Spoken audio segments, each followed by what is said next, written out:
Doctor, আইনজীবী, পরামর্শক সহ উচ্চ পেশাজীবীদের আয় সঠিকভাবে নজরদারি করা হয় না বলে মনে করে বাংলাদেশ অর্থনীতি সমিতি। এনবিআরের বাজেট আলোচনায় বলা হয়, কর ফাঁকি একটি প্রাতিষ্ঠানিক সমস্যায় পরিণত হয়েছে, যা বন্ধে এনআইডি বা টিআইএন এর মাধ্যমে ব্যাংক ও আর্থিক প্রতিষ্ঠানের সাথে রাজস্ব বোর্ডের সংযোগ স্থাপনের প্রস্তাব দেওয়া হয়। এ সময় মাঠ পর্যায়ে করদাতা বেশি হয়রানির শিকার হন বলে অভিযোগ করে বেসরকারি গবেষণা প্রতিষ্ঠান বিল্ড। আরও জানাচ্ছেন মইনুল হাসান।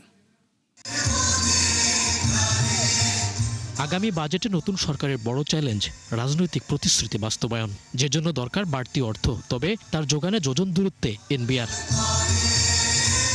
প্রাক বাজেট আলোচনায় বাংলাদেশ অর্থনীতি সমিতি দাবি করে, উচ্চ পেশাজীবী যেমন ডাক্তার, আইনজীবী, পরামর্শক কিংবা প্রকৌশলীদের আয় সঠিকভাবে নজরদারি করা হয় না। বলা হয়, কর ফাঁকি রাজস্ব কাঠামোতে একটি প্রাতিষ্ঠানিক সমস্যায় পরিণত হয়েছে।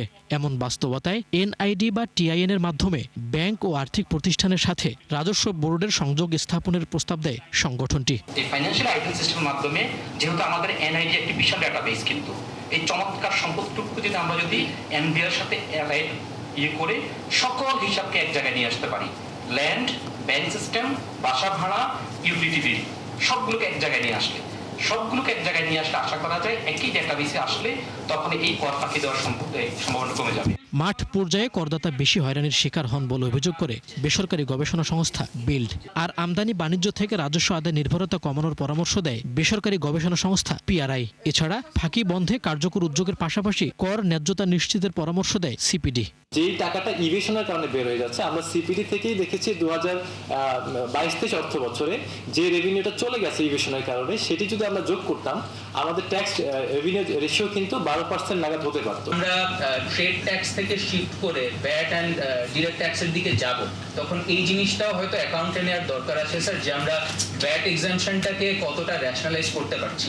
এর আগে আরেক আলোচনায় বলা হয়, সম্পদ ও বিনিয়োগের সঠিক তথ্য জানতে ব্যাংক লেনদেনের সাথে এনবিআর সংযোগ স্থাপন করা দরকার। পাশাপাশি সন্তানদের ইংরেজি মাধ্যম বা বিদেশে পড়াশোনা করানো অভিভাবকদের আয়ের উৎস নজরদারিতে আনার পরামর্শ দেয় আইসিএবি। 50% ট্যাক্স ডিডাকশন যে সমস্ত জায়গাগুলো থেকে হচ্ছে, সেই জায়গাটুকু যদি আমরা সার্ভেলেন্সের আওতায় আনতে পারি, আমরা হয়তো খুঁজে পেয়ে যাব যে তাদের টিম নাই কেন।